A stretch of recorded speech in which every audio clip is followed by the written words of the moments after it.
दुनिया में परोपकार सबसे बड़ा धर्म है और दूसरों की सहायता इस दुनिया का सबसे बड़ा कर्म है। जीवन में दूसरे से उम्मीद कम और खुद पर विश्वास ज्यादा रखिए। जिंदगी में बेशक हर मौके का फायदा उठाओ, मगर किसी के हालात और मजबूरी का नहीं।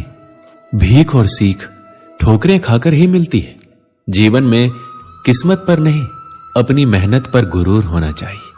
जिंदगी जीने के लिए पिता की दौलत नहीं, पिता का साया ही काफी है। दुनिया आपके हिसाब से नहीं चलती है, बल्कि आपको इस दुनिया के हिसाब से ढालना पड़ता है। आपका नजरिया सबसे अधिक मायने रखता है कि आप अपने जीवन में होने वाली घटनाओं को अवसर के रूप में देखते हैं या फिर कमी के रूप में। जो खुद खुश रहते हैं उनसे दुनिया खुश रहती है। जो जीवन में छोटी मुश्किलों को देखकर ही घबरा जाते हैं वो कभी भी बड़ी सफलता का अधिकार नहीं रखते। दूसरों के ऊपर भरोसा रखने वाले दूसरों की गुलामी करते हैं, लेकिन खुद पर भरोसा करने वाले बेखौफ जीते हैं। मुश्किलें जीवन का दूसरा नाम है, क्योंकि जब मुश्किलें ही नहीं होगी तब जीवन का कोई अस्तित्व नहीं रह जाता है।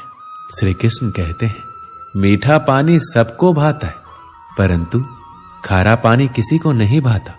अब सोचने वाली बात यह है कि मोती समुद्र की गहराइयों में ही बनता है। खारे पानी के मध्य में रहकर हर क्षण भक्षकों से टकराकर अपने अस्तित्व को दांव पर लगाकर ही सीप मोती प्रदान कर पाती है। कभी सोचा है क्यों?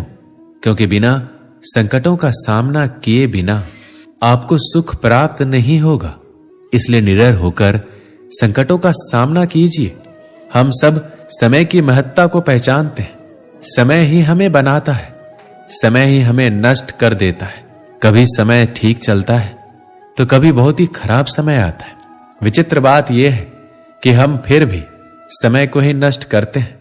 स्मरण रखिएगा, समय केवल जाता है, कभी आता नहीं है। इसलिए समय की प्रतीक्षा में समय व्यर्थ ना करें। जो भी करना है आज अभी इसी क्षण प्रारंभ करें। फिर चाहे वो किसी को सुख देना हो या स्वयं को बदलने का प्रयास करना हो, कुछ भी हो, विलंब ना करें, क्योंकि समय उसी का साथ देता है जो समय का सम्मान करता है। समय कितना विचित्र होता है। समय हमारे साथ हो तो हम स्वयं को राजा मान लेते हैं। वहीं समय यदि विरुद्ध हो जाए तो रंक बनने में समय नहीं लगता। इसलिए मनुष्य की एक आदत होती है कि बुरे समय के लिए कुछ बचा कर रखता है।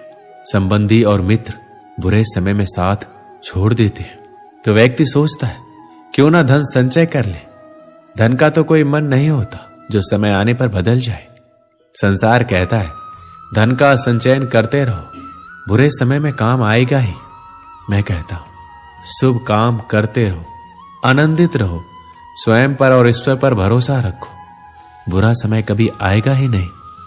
बहती नदियां कितनी सुंदर होती है, पावन होती है। जहां से जाती है वहां एक नया जीवन प्रदान करती है। धरा को सींचती है, अकाल को दूर रखती है, और कदाचित इसीलिए नदी को मां समान पूजा जाता है। किंतु क्या कभी आपने ये सोचा है कि नदी जन्म कैसे लेती है? क्या ये प्रारंभ से ही इतनी विशाल होती है? नहीं, ये वर्षा की छोटी छोटी बूंदें गिरकर मिलती है, एक सूक्ष्म धारा बनती है, और ये धारा पर्वतों के हिम को काटते हुए, स्वयं को पिघलाते हुए जल प्रपातों से गिरती है, चट्टानों से टकराती है और फिर जाके नदी बनती है। इसी प्रकार ऐसे कोई महान नहीं बन जाता। छोटे छोटे प्रयास मिलकर एक